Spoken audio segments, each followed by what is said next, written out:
আসসালামু আলাইকুম। প্রিয় দর্শক, অন্য মঞ্চের আলাপচারিতায় আপনাদের সকলকে আমন্ত্রণ জানাচ্ছি। গতকাল 17 জানুয়ারি 2026 তারিখে নয়াদিল্লির প্রেস ক্লাব অফ ইন্ডিয়াতে বাংলাদেশ আওয়ামী লীগের পক্ষ থেকে নিযুক্ত আন্তর্জাতিক এক আইনি সংস্থা এবং দলটির শীর্ষ নেতারা একটি সংবাদ সম্মেলন করেন। এই সম্মেলনের মূল উদ্দেশ্য ছিল 2024 সালের জুলাই আগস্টের গণ অভ্যুত্থান নিয়ে জাতিসংঘের মানবাধিকার বিষয়ক হাই কমিশনার ভলকার তুর্কের কুখ্যাত ভলকার তুর্কের রিপোর্টের তীব্র বিরোধিতা করা হয় এবং সেটিকে একেবারে নিরপেক্ষ নয়, একপাক্ষিক হিসাবে দাবি করা হয়। সম্মেলনের বিস্তারিত তথ্য যেটুকু জানতে পারা যাচ্ছে এবং যেটা সংবাদ মাধ্যমে সারা ভারতের প্রায় সমস্ত সংবাদ মাধ্যমেই এই খবরটা তুলে ধরা হয়েছে। সেখানকার মূল আলোচক কারা ছিলেন এবং প্রতিনিধি দলে কারা ছিলেন সেটা একটু দেখা যাক, কারা এই সংবাদ সম্মেলনে ছিলেন। প্রথম নাম ডক্টর হাসান মাহমুদ, সাবেক পররাষ্ট্রমন্ত্রী। এরপর মহিবুল হাসান চৌধুরী নৌফেল, তিনি সাবেক শিক্ষামন্ত্রী। নিঝুম মজুমদার, খুবই পরিচিত নাম, ভারতেও তো বটেই। তিনি ইন্টারন্যাশনাল ক্রাইমস যে রিসার্চ ফাউন্ডেশন ICRF তার লিগ্যাল টিমের প্রধান এবং ব্যক্তিগতভাবে তিনি ব্যারিস্টার। এছাড়া যুক্তরাজ্য ও যুক্তরাষ্ট্র ভিত্তিক আওয়ামী লীগের বেশ কয়েকজন প্রতিনিধি সেখানে বক্তা হিসেবে উপস্থিত ছিলেন মঞ্চে। আলোচনার প্রধান বিষয়বস্তু কি ছিল? সম্মেলনে আইনজীবীরা কয়েকটি সুনির্দিষ্ট পয়েন্টে তাদের বক্তব্য পেশ করেন। রিপোর্টের তারা বলেন যে জাতিসংঘের হাই কমিশনারের যে রিপোর্ট সেটা শুধুমাত্র আন্দোলনকারীদের ওপর বলপ্রয়োগের বিষয়টি বলেছে, কিন্তু সে সময় পুলিশ সদস্য হত্যা, রাষ্ট্রীয় স্থাপনা, মেট্রো রেল, বিটিভি ভবন ধ্বংস করা, আওয়ামী লীগের নেতাকর্মীদের উপর যে ভয়াবহ সহিংসতা চালানো হয়েছে রিপোর্টে তা সম্পূর্ণ উপেক্ষিত। ভলকার তুর্কের অভিযোগ খণ্ডন করে সেখানে বলা হয় যে নির্বিচার হত্যার অভিযোগ ভলকার তুর্ক করেছেন, তাকে রাজনৈতিক উদ্দেশ্য প্রণোদিত বলে আখ্যা দেয়া হয়। আইনজীবীরা দাবি করেন আইন শৃঙ্খলা রক্ষাকারী বাহিনী তখন রাষ্ট্রের নিরাপত্তা সুনিশ্চিত করতে বাধ্য হয়ে ন্যূনতম বলপ্রয়োগ করেছিলেন। আর প্রমাণ উপস্থাপনা, সম্মেলনে কিছু ভিডিও ক্লিপ এবং নথিপত্র, অডিও ভিডিও প্রদর্শিত হয় যেখানে আন্দোলনকারীদের একাংশকে সশস্ত্র অবস্থান নিতে এবং সশস্ত্র অবস্থায় এবং অগ্নিসংযোগে লিপ্ত থাকতে দেখা গেছে। আন্তর্জাতিক ট্রাইব্যুনালের যে বৈধতা, যার উপরে ভিত্তি করে ICT আন্তর্জাতিক অপরাধ ট্রাইব্যুনাল শেখ হাসিনা এবং আসাদুজ্জামান কামালকে মৃত্যুদণ্ড দিয়েছে, সেইটার বৈধতা কিন্তু সম্পর্কে প্রশ্ন তোলা হয়। সেখানে বলা হয়েছে যে ওই আন্তর্জাতিক অপরাধ ট্রাইব্যুনালে যে বিচার কার্য হয়েছে তার ভিত্তি হচ্ছে এই ভলকার তুর্কের যে রিপোর্ট, সেই রিপোর্ট। অথচ ওই রিপোর্টেই বলা রয়েছে যে এটার মধ্যে শেষে ডিসক্লেমার দেয়া হয়েছে। সেই ডিসক্লেমারে বলা হয়েছে যে এই রিপোর্টে যা বলা হয়েছে তা সব সময় সেটাকে দেখা হয়নি, বিচার করে দেখা হয়নি, অর্থাৎ প্রমাণ ছাড়াই সেগুলো তুলে নিয়ে আসা হয়েছে। ফলে বাংলাদেশে বর্তমানে যে আন্তর্জাতিক অপরাধ ট্রাইব্যুনাল এখনো বিচার কার্য চালাচ্ছে তার নিরপেক্ষতা ও স্বচ্ছতা নিয়ে প্রচন্ড বড় একটা প্রশ্ন তোলা হয় এবং বলা হয় এটা হচ্ছে একেবারে রাজনৈতিক প্রতিহিংসা। এরপর সাংবাদিকদের প্রশ্নোত্তর পর্ব হয়। এটা প্রথম দিকে ঠিক ছিল না, পরবর্তী সময় প্রথমে ঠিক ছিল যে প্রশ্নোত্তর পর্ব বলে কিছু থাকবে না, কিন্তু পরবর্তী সময়ে এই প্রশ্নোত্তর পর্বটা গ্রহণ করা হয়। সেখানে বলা হয় সংবাদ সম্মেলনে উপস্থিত ভারতীয় ও আন্তর্জাতিক সাংবাদিকদের প্রশ্নের জবাবে আইনি প্রতিনিধি দল কিছু গুরুত্বপূর্ণ মন্তব্য করেন। যেমন শেখ হাসিনার অবস্থান ও আইনি সুরক্ষা প্রসঙ্গে একজন সাংবাদিক প্রশ্ন করেন, শেখ হাসিনাকে বাংলাদেশে ফেরত পাঠানোর যে প্রক্রিয়া চলছে সেই বিষয়ে আপনাদের অবস্থান কি? জবাবে আইনজীবীরা বলেন, শেখ হাসিনার বিরুদ্ধে আনা অভিযোগগুলো রাজনৈতিক। আমরা আন্তর্জাতিক আদালতে প্রমাণ করব যে তিনি কোনো অপরাধ করেননি এবং তাকে যথাযথ আইনি সুরক্ষা দেয়া বাধ্যতামূলক যে কোনো রাষ্ট্রের পক্ষে। ভারতের ভূমিকা নিয়ে এক সাংবাদিক প্রশ্ন করেছিলেন যে দিল্লিতে এই সংবাদ সম্মেলনের জন্য কেন বেছে নিলেন দিল্লি শহরকে?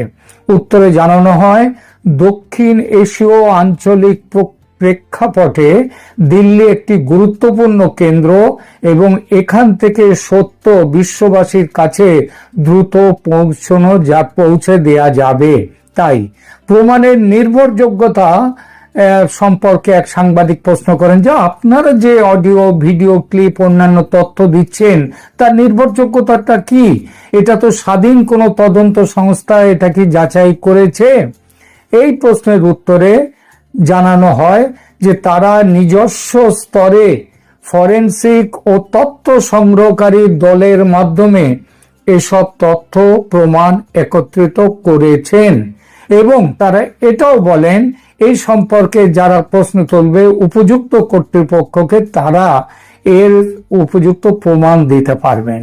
সম্মেলনের মূল উদ্দেশ্য, এই সম্মেলনের মাধ্যমে আওয়ামী লীগ মূলত আন্তর্জাতিক জনমত গঠন এবং বিশেষ করে ভারতের নীতি নির্ধারক ও সংবাদ মাধ্যমকে এটি বোঝাতে চেয়েছেন, যদিও এটা ভারতের যারা নীতি নির্ধারকরা তারা সবই জানেন, কিন্তু সংবাদ মাধ্যমের কাছে এই বিষয়টা অনেকটাই পরিষ্কার ছিল না, তথ্য প্রমাণ ছিল না।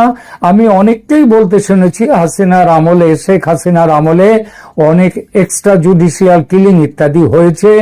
ওই যে আয়না ঘট্টরের গল্পগুলো অনেকের কাছে আমি শুনেছি, কিন্তু এটা যে 2024 সালের আগস্টের যে পট পরিবর্তন, এটা কোনো সাধারণ অভ্যুত্থান ছিল না, গভীর ষড়যন্ত্র ছিল এবং যেসব সেই ষড়যন্ত্রের উদ্দেশ্যে অনেক মিথ্যা ছড়ানো হয়েছে শেখ হাসিনার আমল সম্পর্কে।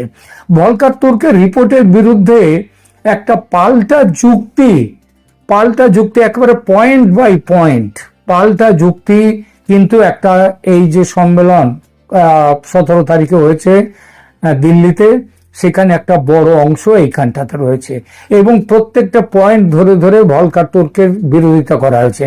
যেমন ধরুন, পুলিশ হত্যার জন্য যে তথ্য, সেই তথ্য কিভাবে গোপন করা হয়েছে। আওয়ামী লীগের এই গতকাল বা পরশু 17 তারিখে বলা হয়েছে যে রিপোর্টে, ভলকার তুর্কের রিপোর্টে আন্দোলনকারীদের হাতে নিহত প্রায় 3000 পুলিশ সদস্যের কথা উল্লেখই করা হয়নি। তারা দাবি করেন একটি থানায় 40 জন পুলিশকে জীবন্ত পুড়িয়ে মারার মতো নৃশংস ঘটনাও ভলকার তুর্কের নিরপেক্ষ রিপোর্টে স্থান পায়নি। আওয়ামী লীগ কর্মীদের উপর নির্যাতন, সেই প্রসঙ্গে বলা হয়েছে 5 আগস্টের পর সারা দেশে আওয়ামী লীগের নেতা কর্মী ও হিন্দুদের উপর যে ভয়াবহ সহিংসতা চালানো হয়েছে তার বিন্দু মাত্র এই রিপোর্টে, ভলকার তুর্কের রিপোর্টে নেই। যেটুকু আছে সেটা অত্যন্ত গৌণ করে দেখানো হয়েছে বা এড়িয়ে যাওয়া হয়েছে। তারপর যে কোনো বিচার, একটা রিপোর্ট দিতে গেলে দুই পক্ষের কথা শুনে তারপরে রিপোর্টটা দিতে হয়, কিন্তু সেটা একদমই করা হয়নি। হাসান মাহমুদ এবং মহিবুল হাসান চৌধুরী যে নৌফেল, তিনি দাবি করেন যে জাতিসংঘ প্রতিনিধি দল তাদের সাক্ষাৎকার নিলেও রিপোর্টে তাদের বক্তব্য, ঘটনার ব্যাখ্যা অন্তর্ভুক্ত করা হয়নি। ফলে রিপোর্টটি ত্রুটিপূর্ণ, উদ্দেশ্য প্রণোদিত। হতাহতের সংখ্যা নিয়ে প্রশ্ন ওঠা হয়, সেখানে বলা হয় রিপোর্টে উল্লেখিত 1400 জনের মৃত্যুর সংখ্যাকে অতিরঞ্জন বলে দাবি করা হয়। এর বড় একটা অংশই ছিল আওয়ামী লীগ কর্মী ও আইন শৃঙ্খলা বাহিনীর সদস্যদের হত্যা কাণ্ড, যাদের কথা গোপন রাখা হয়েছে। আন্তর্জাতিক আদালতে নালিশ ও পরবর্তী পদক্ষেপ কি হতে পারে এটাও এখানে জানিয়ে দেওয়া হয়েছে। আওয়ামী লীগ এবং তাদের প্রতিনিধিরা বলেন যে তারা এই রিপোর্টের বিরুদ্ধে, মানে ভলকার তুর্কের রিপোর্টের বিরুদ্ধে তাদের সমস্ত উত্থাপিত প্রমাণ, তথ্য প্রমাণ নিয়ে বিশ্ব মঞ্চে সোচ্চার হবেন, জাতিসংঘে নালিশ করবেন এই ভলকার তুর্কের বিরুদ্ধে, তার রিপোর্টের বিরুদ্ধে। এরপর আন্তর্জাতিক আদালত, ইন্টারন্যাশনাল ক্রিমিনাল যে কোর্ট যেটা, তারা সেখানে আইসিসিতে তারা দাবি করেছেন যে 5 আগস্ট পরবর্তী সময়ে যে গণহত্যা ও মানবাধিকার লঙ্ঘন হয়েছে তার প্রমাণ নিয়ে তারা আন্তর্জাতিক আদালতে যাবেন। হোয়াইট পেপার প্রকাশ করা, শ্বেতপত্র প্রকাশ করার কথাও হয়েছে। তারা বলেছেন যে এইবার আওয়ামী লীগের পক্ষ থেকে একটি পূর্ণাঙ্গ তথ্যচিত্র শ্বেতপত্রের আকারে তৈরি করা হচ্ছে, যা আন্তর্জাতিক সংবাদ মাধ্যম ও মানবাধিকার সংস্থাগুলোকে দেয়া হবে। বিদেশি সাংবাদিকদের নিয়ে প্রেস মিট করবার একটা কথাও এখানে সম্মেলনে জানানো হয় যে আওয়ামী লীগ একটি গ্লোবাল ক্যাম্পেইন বা বিশ্বব্যাপী প্রচারের একটা পরিকল্পনা করেছে। এই প্রচার খুব শীঘ্রই লন্ডন, জেনেভা এবং ওয়াশিংটনে বিদেশি সাংবাদিকদের নিয়ে এই প্রচার, বড় ধরনের সংবাদ সম্মেলন করার প্রস্তুতি চলছে। উদ্দেশ্য হলো কি? উদ্দেশ্য হলো বর্তমানে বাংলাদেশে যে অন্তর্বর্তীকালীন সরকার রয়েছে তাদের সময়ে হওয়া মানবাধিকার লঙ্ঘনের বিষয়টিও বিশ্বের কাছে তুলে ধরা এবং শেখ হাসিনার আমলে যেসব ঘটনা ঘটেছে তার সত্যতা সম্পর্কে, যা ভলকার তুর্কের রিপোর্টে আছে, তার সত্যতাও সেখানে মানুষের কাছে পৌঁছে দেয়া। সাংবাদিকদের প্রশ্নের জবাবে হাসান মাহমুদ স্পষ্ট করেন যে তারা শেখ হাসিনার নেতৃত্বেই আবার দেশে ফিরে রাজনীতি করবেন। তারা বর্তমানে বাংলাদেশে যে নির্বাচন হতে চলেছে তাকে একতরফা বলে ঘোষণা করেন এবং বলেন যে এটা হচ্ছে সাজানো নির্বাচন এবং নির্দলীয় তত্ত্বাবধায়ক সরকারের অধীনে নির্বাচনের দাবি তারা জানাচ্ছেন। আওয়ামী লীগের পক্ষ থেকে আয়োজিত সংবাদ সম্মেলনে মূলত ইন্টারন্যাশনাল ক্রাইমস রিপোর্ট ফাউন্ডেশন তাদের একটি বিশ্লেষণমূলক প্রতিবেদন সেখানে পেশ করে। এই সম্মেলনে আওয়ামী লীগ নেতৃবৃন্দ এবং আইনি প্রতিনিধি দল, জাতিসংঘের মানবাধিকার বিষয়ক হাই কমিশনের যে কমিশনার ভলকার তুর্কের রিপোর্টের চুলচেরা বিশ্লেষণ করেছেন। সেখানে উপস্থাপিত প্রমাণাদি পর্যন্ত তারা দিয়েছেন। পুলিশ হত্যায় যে নথিপত্র, সেখানে দেখা যাচ্ছে যে আইসিআরএফ দাবি করেছে যে 5 আগস্ট এবং তার পূর্ববর্তী সময়ে বাংলাদেশে প্রায় 3000 পুলিশ সদস্য নৃশংসভাবে নিহত হয়েছেন। তার কিছু সাপ্রেসড ডকুমেন্টারি এভিডেন্স যেগুলো চাপা রেখে দিয়েছে, সেই নথিপত্রগুলো এই সম্মেলনে দেখা হয়েছে। এগুলো কিন্তু জাতিসংঘের রিপোর্টে আসেনি। এছাড়া সাংস্কৃতিক প্রতীক ও ঘৃণা ছড়ানো, যেভাবে ভারত বিরোধী প্রচারণা কিভাবে বাংলাদেশে এরা করেছে, শেখ হাসিনার উৎখাতের সময় মিথ্যে কথা বলে, একের পর এক মিথ্যে কথা বলে, সেগুলো এখানে তুলে আনা হয়েছে। আইসিআরএফ রিভিউ রিপোর্ট ভলকার তুর্কের 164 পৃষ্ঠার রিপোর্টের বিপরীতে তারা একটা পাল্টা গবেষণাপত্র বা রিভিউ রিপোর্ট সাংবাদিকদের হাতে তুলে দিয়েছেন, যেখানে পয়েন্ট বাই পয়েন্ট ভলকার তুর্কের দাবি রিপোর্টকে অসত্য প্রমাণ করা হয়েছে। এরপরে এখানে মৃতের সংখ্যা নিয়ে এক সময় এক রকম কথা বলা ইত্যাদি যাবতীয় ব্যাপারগুলো এখানে উঠেছে। মূল প্রশ্ন হলো সেখানে এমন যে শিশু হত্যা, শিশুদের উপরে সহিংসতার কথা বলা হয়েছে রিপোর্টে, সেখানে বলা হয়েছে যে 12-13% ছিল শিশু, কিন্তু তার পাল্টা যুক্তি দেয়া হয়েছে এই পরিসংখ্যানের কোনো ফরেনসিক বা নির্ভরযোগ্য নিরপেক্ষ প্রমাণ নেই। আন্দোলনকারীরা শিশুদের হিউম্যান শিল্ড হিসেবে ব্যবহার করেছিল কিনা তা রিপোর্টে, ভলকার তুর্কের রিপোর্টে যাচাই হয়নি। এরপরে যৌন সহিংসতার কথাও বলা হয়েছে, নারী আন্দোলনকারীদের উপর নাকি নিরাপত্তা বাহিনী এবং ছাত্রলীগ যৌন সহিংসতা চালিয়েছে, অত্যাচার চালিয়েছে। এর বিপক্ষে বলা হয়েছে এটা একবারে ডাহা মিথ্যা, ডাহা, বিন্দু মাত্র সেখানে কোনো সত্যতা নেই। এটা কাল্পনিক অভিযোগ, কোনো সুনির্দিষ্ট ভুক্তভোগীর বা মেডিকেল রিপোর্ট ছাড়াই গুরুতর অভিযোগ আনা হয়েছে। সম্মেলনে জানানো হয়েছে যে এরপর তারা আওয়ামী লীগের পক্ষ থেকে বিশ্বব্যাপী প্রচার অভিযান সেটা চালানো জোরদার চালিয়ে যাবেন। এইটা কেন চালানো হচ্ছে? গত 1.5 বছর ধরে কিন্তু আমরা দেখেছি আওয়ামী লীগ অনেকটাই যেন কি বলবো, যেন ঠিক সেভাবে তারা সেইভাবে বাইরে বেরিয়ে আসেনি, খোলস ছাড়তে পারেনি। কিন্তু এইবার খোলস ছেড়েছে, কারণ যে মুহূর্তে সারা পৃথিবীতে দেখা যাচ্ছে একটা চাপ আসছে ইউনূস সরকারের উপর নিরপেক্ষ একটা নির্বাচন করবার জন্য, অন্তর্ভুক্তিমূলক নির্বাচন করার জন্য, এমনকি আমেরিকার তরফ থেকে, ভারতের তরফ থেকে তো বটেই, আমেরিকার তরফ থেকে পর্যন্ত চাপ এসেছে ইউনূস সরকারের পদত্যাগের পর কেয়ারটেকার সরকার গঠন। এমনকি এই প্রশ্নও উঠে এসছে যে কেয়ারটেকার সরকারের প্রধান হিসেবে শেখ হাসিনা ফিরে আসবেন, কারণ দেশে তিনি হচ্ছেন ডি জোরে তিনি প্রধানমন্ত্রী এখনো আছেন, কিন্তু ডিফ্যাক্টো প্রধানমন্ত্রী অর্থাৎ ক্ষমতায় রয়েছেন ইউনূস সম্পূর্ণ অবৈধভাবে।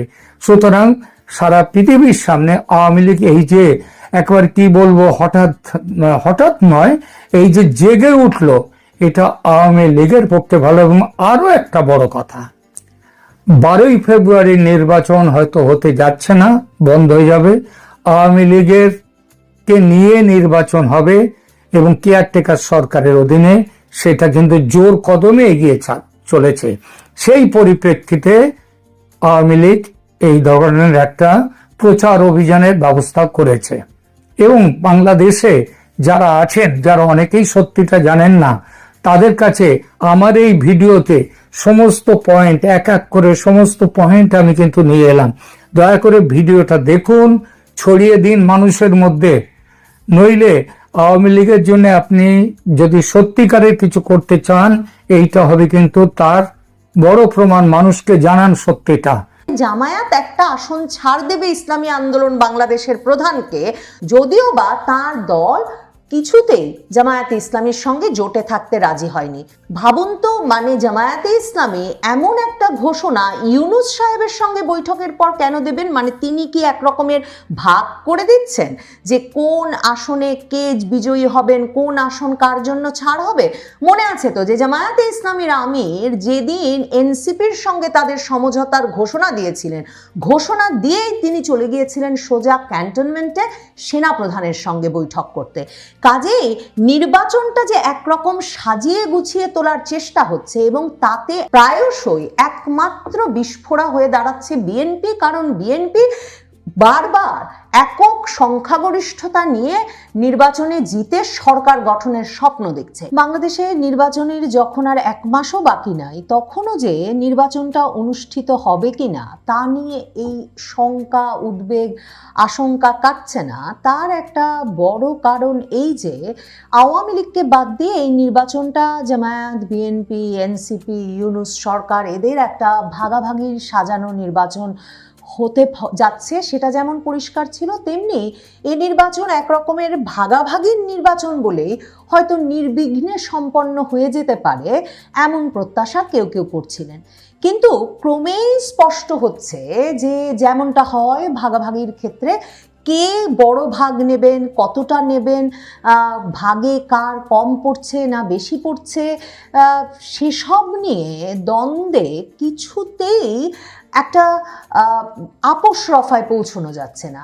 এবং বিএনপি জামাত ভাগাভাগিটা ঠিকমতো করতে না পারবার কারণে এখন ক্রমাগতভাবে একে অপরের প্রতি তাদের অভিযোগ বাড়ছে। কারণ জামায়াতের আমির ডাক্তার শফিকুর রহমান যতই নির্বাচনের পর জাতীয় সরকার গঠন বিষয়ে বিএনপির সঙ্গে আলাপ করে আসুন না কেন, কিংবা তারেক রহমান ডক্টর মোহাম্মদ ইউনূসের সাথে তার বাড়িতে গিয়ে দেখা করে, মানে যমুনায় গিয়ে দেখা করে তাকে হয়তো প্রেসিডেন্ট হওয়ার প্রতিশ্রুতি দিয়ে আসুন না কেন, মনে রাখতে হবে যে বড় ভাগ মানে বেশি আসন যার কাছে যাবে তার কাছে যে একটা নিয়ন্ত্রণের ক্ষমতা থাকবে, সেই নিয়ন্ত্রণের ক্ষমতাটুকুও কেউ কাউকে ছাড়তে রাজি হচ্ছেন না।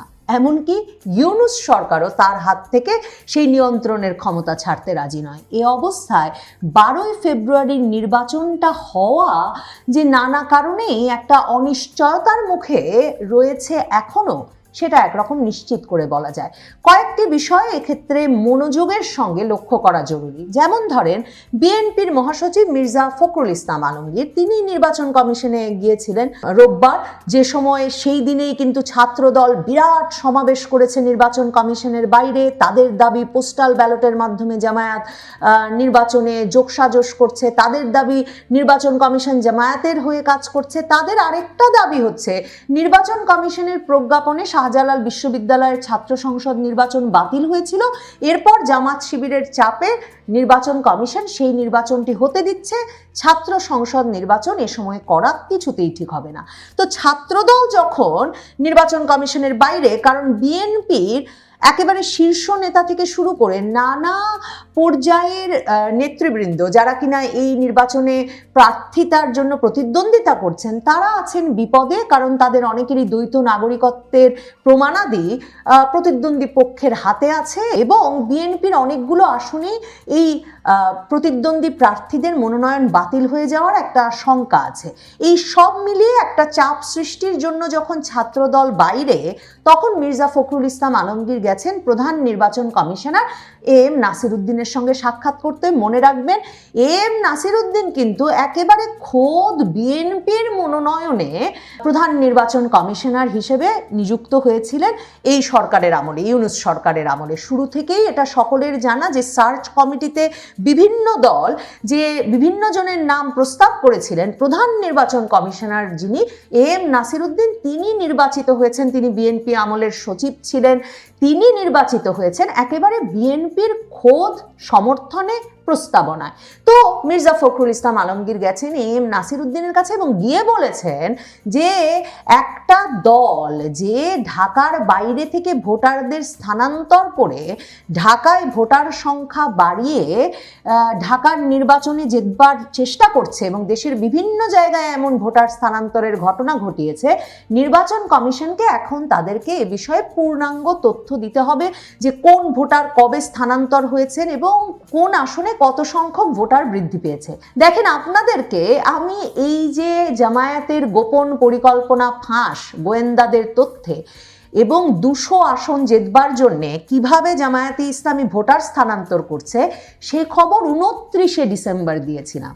বিএনপি এতদিনে কেন মুখ খুলল বলুন তো? তার মানে এখন এক রকমের দেয়ালে পিঠ থেকে গেছে। বিএনপির সঙ্গে যে একটা আপোষ রফা হয়েছিল ইউনূস সরকারের, যে আপনাদেরকে আমরা জিতিয়ে দেব কিন্তু একটা জাতীয় সরকার গঠন করবেন এবং সেই জাতীয় সরকার গঠনের পাশাপাশি এই সরকারের জাতীয় নিরাপত্তা উপদেষ্টা কিংবা বিনিয়োগ উন্নয়ন কর্তৃপক্ষের চেয়ারম্যান সহ, ধরেন ফায়েজ আহমেদ তৈয়ব টেলিযোগাযোগ উপদেষ্টা সহ, এরকম ইউনূস সরকারের নানা বিশেষ সহকারীদেরকে আপনারা রেখে দেবেন এই সরকারেও, আর ইউনূস সাহেবকে প্রেসিডেন্ট বানাতে হবে। এমন একটা আপোষ রফা বিএনপির সঙ্গে হয়েছিল, এটা বলে যে ভারত আছে বিএনপির সাথে, আমেরিকা আছে বিএনপির সাথে, সকলেই চায় বাংলাদেশে একটা মধ্যপন্থার সরকার হোক। কাজেই জামায়াতে ইসলামী জাতীয় নাগরিক পার্টিকে বিএনপি তার সরকারে, জাতীয় সরকারে নেবে, কিন্তু আপাতত বিএনপি নির্বাচনে বিজয়ী হবে। কিন্তু বিএনপি এখন দেখছে যে তাদেরকে এক রকমের ছেলে ভুলানো ছড়া বলা হচ্ছে বটে, যে তারাই বিজয়ী তারাই বিজয়ী এবং তাতে তাদেরকে একটা ব্যাপক সম্বর্ধনা এবং সম্মানের মধ্যে তাদের নেতাকে রাখা হয়েছে বটে, কিন্তু বিএনপি দেখছে পুরো নির্বাচনটা সাজানো হয়েছে, মানে ইউনূস সাহেবের মেটিকুলাস ডিজাইনটা আবার জামায়াতে ইসলামীকে বিজয়ী করছে। আর জামায়াতে ইসলামী সাংগঠনিকভাবে, সাংগঠনিক দক্ষতায়, কৌশলে নির্বাচনে জেতার জন্যে অনেক অনেক ধাপ এগিয়ে আছে বিএনপির প্রস্তুতির চেয়ে। কাজেই বিএনপি এখন গিয়ে নির্বাচন কমিশনে বলছে যে খবর আপনাদেরকে আমি 29শে ডিসেম্বর দিয়েছি, মির্জা ফখরুল ইসলাম আলমগীরের মুখ এতদিনে খুলেছে, তিনি বলেছেন এই ভোটার স্থানান্তরের বিষয় দেখতে হবে। এছাড়া বিএনপি জামায়াতে ইসলামীর নাম করে একটা অভিযোগ করে এসেছে নির্বাচন কমিশনে যে জামায়াতে ইসলামীর নেতারা সারা দেশে ভোটারদের ন্যাশনাল আইডি নাম্বার, বিকাশ নাম্বার এসব সংগ্রহ করছেন। এটা এক ধরনের অপরাধ, ক্রিমিনাল অফেন্স। এটা নির্বাচন কমিশনকে খতিয়ে দেখতে হবে এবং বন্ধ করতে হবে। তো এমন গুরুতর অভিযোগ যখন জামায়াতে ইসলামীর বিরুদ্ধে এনেছে নির্বাচন কমিশনে গিয়ে মির্জা ফখরুল ইসলাম আলমগীর তাদের নিয়োজিত প্রধান নির্বাচন কমিশনারের কাছে, তাহলে নির্বাচন কমিশনকে এখন একটা ব্যবস্থা নিতে হবে। না হলে বিএনপি নিশ্চয়ই এটা নিয়ে আরও শোরগোল তৈরি করবে, বিশেষভাবে সে সময় যখন তারা ছাত্রদলকে নির্বাচন কমিশনের বাইরে বসিয়ে রেখেছে। অন্যদিকে দেখেন জামায়াতের আমির, জামায়াতে ইসলামীর নেতৃবৃন্দ সহ প্রধান উপদেষ্টার সঙ্গে সাক্ষাৎ করে এসেছেন। প্রধান উপদেষ্টা এখনো যে একদম নির্বাচনটা নিজ হাতে সাজাচ্ছেন এবং জামায়াতের সঙ্গে তার যে ঘনিষ্ঠতা, তার যে কৌশল এবং পরিকল্পনার যে এক রকমের মৈত্রী এবং ভাগাভাগি, তার প্রমাণ জামায়াতে ইসলামীর নায়েবে আমির সৈয়দ মোহাম্মদ তাহের যমুনা থেকে বেরিয়ে এসে কিনা ঘোষণা দিলেন যে 11 দলীয় সমঝোতা থেকে, তাদের সঙ্গে সমঝোতায় না থেকে ইসলামী আন্দোলন বাংলাদেশ যে বেরিয়ে গেছে, সেই ইসলামী আন্দোলন বাংলাদেশের জ্যেষ্ঠ নায়েবে আমির সৈয়দ মুহাম্মদ ফাইজুল করিমের জন্যে তারা একটা আসনে প্রার্থী দেবে না, মানে জামায়াত একটা আসন ছাড় দেবে ইসলামী আন্দোলন বাংলাদেশের প্রধানকে, যদিও বা তার দল কিছুতেই জামায়াতে ইসলামীর সঙ্গে জোটে থাকতে রাজি হয়নি। ভাবুন তো, মানে জামায়াতে ইসলামী এমন একটা ঘোষণা ইউনূস সাহেবের সঙ্গে বৈঠকের পর কেন দেবেন? মানে তিনি কি এক রকমের ভাগ করে দিচ্ছেন যে কোন আসনে কে বিজয়ী হবেন, কোন আসন কার জন্য ছাড় হবে? মনে আছে তো যে জামায়াতে ইসলামীর আমির যেদিন এনসিপির সঙ্গে তাদের সমঝোতার ঘোষণা দিয়েছিলেন, ঘোষণা দিয়েই তিনি চলে গিয়েছিলেন সোজা ক্যান্টনমেন্টে সেনা প্রধানের সঙ্গে বৈঠক করতে। কাজেই নির্বাচনটা যে একরকম সাজিয়ে গুছিয়ে তোলার চেষ্টা হচ্ছে এবং তাতে প্রায়শই একমাত্র বিস্ফোরা হয়ে দাঁড়াচ্ছে বিএনপি, কারণ বিএনপি বারবার একক সংখ্যাগরিষ্ঠতা নিয়ে নির্বাচনে জিতে সরকার গঠনের স্বপ্ন দেখছে। এই যে জামায়াতে ইসলামী, জাতীয় নাগরিক পার্টি, ডক্টর ইউনূসের সরকার, এই স্টেক হোল্ডারদের জন্যে একক সংখ্যাগরিষ্ঠতা পেয়ে কোনো একটি দল নির্বাচনে জিতে যে সরকার গঠন করতে চাইছে, সেটা তাদের পুরো সমীকরণটাকে একরকমের উল্টে পাল্টে দিচ্ছে। জামায়াতে ইসলামীর নায়েবে আমির সৈয়দ মোহাম্মদ তাহের এছাড়াও যমুনার সামনে বসে একথাও বলেছেন যে দেশের প্রশাসন ধীরে ধীরে একটা নির্দিষ্ট রাজনৈতিক দলের দিকে ঝুঁকে পড়েছে। তারা প্রধান উপদেষ্টাকে গিয়ে বলেছেন যে কথা আমি বলছিলাম, যে কথা জামায়াতে ইসলামী বারবার উদ্বেগ জানাচ্ছে, এবার তারা প্রকাশ্যে সংবাদ সম্মেলনে সেটা জানালো যে তারেক রহমানকে যে পরিমাণ প্রোটোকল দেওয়া হচ্ছে, যে পরিমাণ সিকিউরিটি দেওয়া হচ্ছে, সেটা লেভেল প্লেইং ফিল্ড নষ্ট করছে। কাজেই তারা প্রধান উপদেষ্টাকে গিয়ে বলে এসেছেন যে দিতেই পারেন একটি দলের প্রধানকে আপনারা এরকম প্রোটোকল বা সিকিউরিটি, কিন্তু সেই প্রোটোকল এবং সিকিউরিটি আপনাদেরকে জামায়াতে ইসলামীর আমিরের জন্যও দিতে হবে। এখন জামায়াতে ইসলামীর আমিরের জন্য যদি সেই সিকিউরিটি দেওয়া হয়, তাহলে কি জাতীয় নাগরিক পার্টির নাহিদ ইসলামের জন্য দেওয়া হবে না? তাহলে কি ইসলামী আন্দোলন বাংলাদেশের চরমনাই পীর সাহেবের জন্য দেওয়া হবে না? তাহলে সরকারকে আসলে এই ভাগটাও এখন একেবারে সুনির্দিষ্টভাবে সমানে সমানে করতে হবে। বিএনপির জন্য সামনের পথটা তাই আরো কঠিন হয়ে উঠবে। বিএনপির ছাত্রদল যে ওই যে নির্বাচন কমিশনের সামনে গিয়ে দাঁড়িয়েছে শাহজালাল প্রযুক্তি বিশ্ববিদ্যালয়ের নির্বাচন অনুষ্ঠানের অনুমোদন দেওয়ার প্রতিবাদ করতে, তার একটা বড় কারণ, এবং মির্জা ফখরুল ইসলাম আলমগীরও এই কথা বলেছেন যে এটা তো এই সময় একদম ঠিক হচ্ছে না, কাজেই ছাত্রদল যে সামনে বসে আছে সেটা ঠিক কাজ করছে। তার কারণ যে এরই মধ্যে পাঁচটি পাবলিক বিশ্ববিদ্যালয়ে জামায়াতে ইসলামীর ছাত্র সংগঠন ছাত্র শিবির বিপুল ভোটে বিজয়ী হয়েছে, প্রায় পূর্ণ প্যানেলে বিজয়ী হয়েছে। ছাত্রদল কোথাও দাঁড়াতেই পারেনি। এখন সিলেটের শাহজালাল বিজ্ঞান প্রযুক্তি বিশ্ববিদ্যালয়ে নির্বাচনের কয়েক সপ্তাহ মাত্র বাকি থাকতে, মানে 20শে জানুয়ারি এই নির্বাচনেও যদি আবারও শিবিরের প্যানেল বিজয়ী হয়, যেখানেও শিবির অত্যন্ত শক্তিশালী, যেই বিশ্ববিদ্যালয়ে এবং ছাত্রদলকে হারিয়ে শিবির বিজয়ী হবে বলেই ধারণা করা হচ্ছে, তাহলে সিলেটে 22শে জানুয়ারি যে তারেক রহমান যাবেন সভা করতে এবং তার নির্বাচনী প্রচারণা শুরু করতে, সেটা খুব স্বাভাবিকভাবেই অনেকটা ম্লান হয়ে পড়বে। দেখেন, বাংলাদেশের ইতিহাসে একরকম বলা হয় যে সিলেট এক আসনে যে দল বিজয়ী হয় সেই দলই সরকার গঠন করে।